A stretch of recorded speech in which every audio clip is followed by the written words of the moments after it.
దేవుడి నామానికి స్తోత్రములు. ఈ ఉదయకాల సమయంలో మీ అందరికీ కూడా నా హృదయపూర్వకమైనటువంటి వందనాలు తెలియజేస్తున్నానండి. ఈ దినము దేవుడు మీతో మాట్లాడుతున్నటువంటి మాట ఏంటంటే, నీ భవిష్యత్తు దేవుని చేతిలో ఉంది. దేవుని బిడ్డలారా, నువ్వెన్ని ప్రణాళికలు వేసుకున్నా, నువ్వు ఎన్ని ఆలోచనలు కలిగి ఉన్నా, దేవుని చిత్తము లేనిది నీ జీవితంలో ఏది కూడా నెరవేరదు. ఎందుకు తెలుసా? నీ భవిష్యత్తు దేవుని చేతిలో ఉంది. ఆయన ఆదియు అంతమునై ఉన్నాడు. ఆయన మొదటివాడు కడపటివాడుగా ఉన్నాడు. ఆయన భూతకాలములో దేవుడు, వర్తమాన కాలములో దేవుడు, భవిష్యత్తు కాలములో కూడా దేవుడై ఉన్నాడు. కాబట్టి నీ భవిష్యత్తు దేవుని చేతిలో ఉన్నది. దేవుడు ప్రతి ఒక్కొక్కరికి ఒక సమయము ఇస్తాడు. నువ్వు నీ సమయం కోసము ఎదురు చూడు, అంతేకాని నీ జీవితాన్ని నువ్వే ఏదో మలుచుకోవాలని, నా భవిష్యత్తు ఇలా ఉండాలి, ఇలా నేను చేసుకుంటాను అని ఆశపడకు.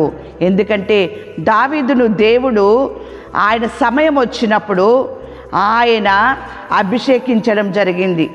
దావీదు ఎప్పుడు కూడా నా స్థితి ఇలా ఉంటుంది అని ఆయన అనుకోలేదు. నా భవిష్యత్తు ఎలా ఉంటుందని కూడా దేవుణ్ణి అడిగినట్టు అక్కడ లేదు. దేవుని బిడ్డలారా, తండ్రి తనకు అప్పగించినటువంటి గొర్రెలను మాత్రమే కాస్తూ ఉన్నాడు. ఆయన గొర్రెలను కాస్తున్నటువంటి దావీదు దేవుణ్ణి ఆరాధించడం ప్రారంభించినాడు, దేవుని స్తుతించడం ప్రారంభించినాడు. అలా దేవుని స్తుతించినప్పుడు దేవుని బిడ్డలారా, దేవుడు దావీదుకు తోడయుండి ప్రతి విధమైనటువంటి కష్టములో నష్టములో కూడా ఆయనకి విజయమునిచ్చినాడు. ప్రాణాపాయము కలుగుతున్న సమయంలో కూడా అతన్ని దేవుడు తప్పించి మరణం నుండి ఆయనని విడిపించిన దేవుడుగా ఉంటున్నాడు. అలాంటి భయంకరమైనటువంటి సంఘటనలు దావీదుకు వచ్చినాయి. అయినను నా భవిష్యత్తు ఏంటిది అని ఎప్పుడు కూడా దేవుణ్ణి అడగలేదు. ఎందుకు తెలుసా?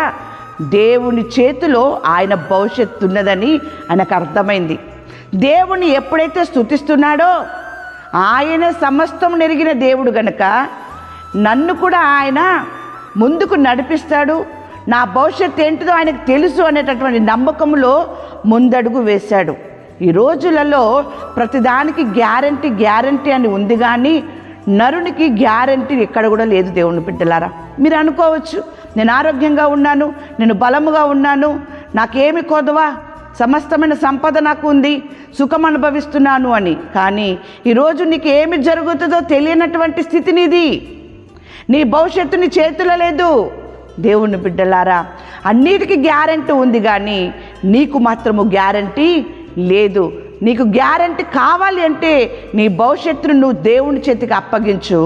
ఆయన నీ భవిష్యత్తును ఎలా తీర్చిదిద్దాలో నిన్ను ఆ రీతిగా దిద్దుతాడు. దేవుని బిడ్డలారా, అయితే దావీదు ఎంత చక్కగా ఆ మాట అక్కడ సెలవిస్తూ ఉందంటే, ఫిలిష్తీయులు వీరి మీదకి యుద్ధానికి వస్తున్నప్పుడు సౌలు మాట్లాడుతున్నటువంటి మాట, నీకు బలము జరిపోదు, నువ్వు బలహీనుడవి, నువ్వు యుద్ధాభ్యాసము చేసినటువంటి వాడవు కూడా కాదు, మరి ఎలా నువ్వు ముందుకు వస్తున్నావు యుద్ధము చేయడానికి అని అన్నప్పుడు, దేవుడు నాకు తోడుగా ఉన్నాడు, దేవుడు నా పక్షమున ఉన్నాడు, నేను కాదు యుద్ధము చేసేది, యెహోవాయే యుద్ధము చేస్తాడు అని చెప్పేసి సౌలుతో చెప్తున్నాడు. దేవుని బిడ్డలారా, అప్పుడు ఈ గొల్యాతు కూడా దావీదును చూసి వెటకారంగా కొన్ని మాటలు మాట్లాడుతూ ఉంటాడు. కానీ అక్కడ వాక్యం సెలవిస్తూ ఉంది. సమూయేలు మొదటి గ్రంథము 17వ అధ్యాయము 47వ వచనంలో వాక్యం ఈ రీతిగా ఉంది. అప్పుడు యెహోవా కత్తి చేతను ఈట చేతను రక్షించువాడు కాడని ఈ దండువారందరూ తెలుసుకొందురు, యుద్ధము యెహోవాదే, ఆయన మిమ్మును మా చేతికి అప్పగించునని చెప్పెను. చూడండి దేవుని బిడ్డలారా, దేవుడికి తెలుసు దావీదు యొక్క భవిష్యత్తు. అందుకనే దేవుడు ఆయనకి తోడుగా ఉన్నాడు కాబట్టి ఆ మాట మాట్లాడుతున్నాడు. అయ్యా, నా భవిష్యత్తు నీ చేతిలో ఉంది, నేను నిన్ను నమ్మి ఉన్నాను అంతే అని చెప్పేసి వారితో అంటాడు. యుద్ధము యెహోవాదే, ఆయన మిమ్మును మా చేతికి అప్పగించునని చెప్పెను. చూడండి ఎంత చక్కగా వాక్యం సెలవిస్తుంది. 50వ వచనంలో, దావీదు ఫిలిష్తీయుని కంటే బలాఢ్యుడై ఖడ్గము లేకయే వడిసెలతోనూ రాతితోనూ ఆ ఫిలిష్తీయుని కొట్టి చంపెను. దేవుని బిడ్డలారా, గొర్రెలను కాచుకుంటున్నటువంటి దావీదు యుద్ధంలో ఉండడం ఏంటి? యుద్ధంలో ఉండడమే కాకుండా ఆ శత్రువుని చంపడం ఏంటి, ఒంటరిగా పోరాడడం ఏంటి, నా భవిష్యత్ ఏంటిది ఆయన ఆలోచన చేయలేదు. తండ్రి చిత్తానికి అప్పగించాడు. క్రమక్రమముగా దావీదును దేవుడు అభివృద్ధిపరిచాడు. ఈరోజు నీ ఆలోచనలతో, నీ తలంపులతో నీవు అభివృద్ధి పొందాలని నువ్వు అనుకుంటున్నావు, కానీ నీ ఆలోచన, నీ అభివృద్ధి దేవుని బిడ్డల ఏది కూడా నీవు ముందుకు సాగలేవు. నీ భవిష్యత్తును దేవుని చేతికి అప్పగించి నీ చిత్తమును నా పట్ల నెరవేర్చుమని నీవు లోబడి ఉండు, దేవుని స్తుతించు. గొర్రెలను కాచుకుంటున్నటువంటి దావీదుకు విజయమిచ్చి దావీదును అభిషేకించిన దేవుడు నిన్ను, నీ కుటుంబానికి కూడా విజయమిస్తాడు. నిన్ను, నీ కుటుంబాన్ని దేవుడు అభిషేకిస్తాడు. దేవుని బిడ్డలారా, అంతేకాదు వాక్యం సెలవిస్తూ ఉంది. అక్కడ ఎంత చక్కని మాట ఉందంటే యెషయా గ్రంథము 41వ అధ్యాయము 10వ వచనములో, నేను నీతో చెప్పి ఉన్నాను, నీకు తోడై ఉన్నాను, భయపడకము, నేను నీ దేవుడనై ఉన్నాను, దిగులు పడకము, నేను నిన్ను బలపరుతును. అవును, నా భవిష్యత్తు ఏంటిది, నేను ఎక్కడ ఉన్నాను అక్కడే ఉన్నాను, నా జీవితంలో విజయము లేదు, నేను ఎక్కడికి వెళ్ళినా నాకు అపజయమే అని నువ్వు అనుకుంటూ ఏడుస్తున్నావేమో. కానీ దేవుని బిడ్డలారా, దేవుని మాటల యందు నమ్మిక ఉంచు.